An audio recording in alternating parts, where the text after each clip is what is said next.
What's up, everybody? And welcome to a YouTube exclusive for us. I am your host, Carl, and I am joined by Bree. Bree, welcome. Hello.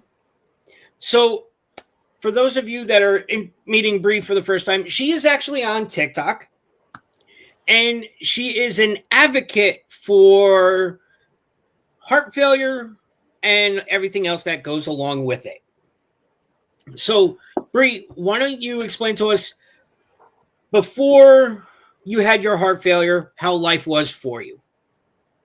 So life was very active before I was disabled. I was directly before I was a photographer, and I was working very long hours, working two jobs, photography and also waitressing. So some days would be 4:30 in the morning to all the way 11 o'clock at night. But I would have a healthy, like, social life, try to at least, and very athletic my entire life. So I was a soccer player all the way up until, I left high school, and then I would run 5 miles every other day.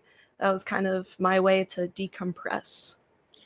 Now, this incident happened years ago, you said? It happened, yeah, we're going on 6 years now. Okay. So, why don't you take us through the steps of how you realized something was going on, and then we go from there. So originally, going up into May of 2019, I just started to feel sick, just normal, like flu-like symptoms, but it started to progress to where I was getting just the minute I'd stand up, it would be cold sweats, and then it happened like on my birthday was when I really knew something was wrong, because I had a present. All I did was lift the lid off of it, and I was hyperventilating. It felt like I ran 5 miles, and just nausea and stuff like that. So I knew I had to go see a doctor. And what type of tests would they run on you?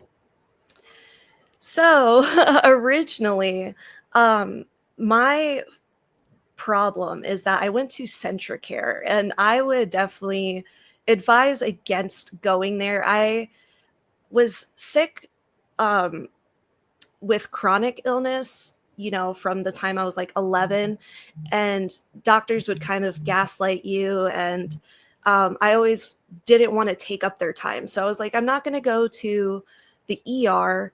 Instead, I'm going to go to Centricare and see what's going on.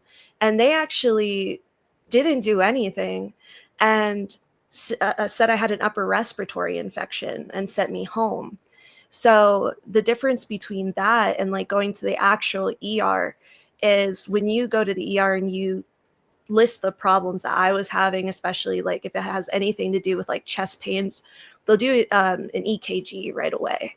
And so they're looking at what your heart is emitting and making sure you're okay. Okay. And so, the time between the time you went to, say, urgent care and the ER, how many days? Oh, it was the very next day. So, you didn't even wait 24 hours. Yeah, it's kind of, I don't know if you believe in, like the afterlife or anything. I actually lost my mom 2 months before all of this happened. And when I was going through this, so Centricare sent me home. The very next day, I was bad. And my dad asked me, do you want to go to the hospital? I was like, no, I'm going to give it time for the Z-Pack to kick in.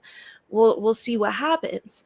I go to lay down, and when I laid in the bed trying to go to sleep, I swear on everything, I heard my mom in the back of my head say, you need to go to the hospital now.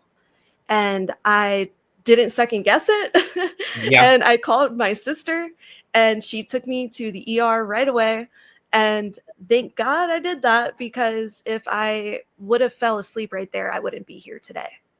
Wow. Yeah. So, how far advanced were you when they did all your tests on your heart failure? I was definitely not gonna. I was dying. There was no way around it. Uh, it's that entire period is kind of a blur for me, if I'm being honest. Like, I couldn't really tell you what the doctors were saying. For me, literally all I remember was going to the hospital. They did the EKG, and I remember being brought immediately to the back room, to like a hospital room. And I remember getting handed a hospital gown.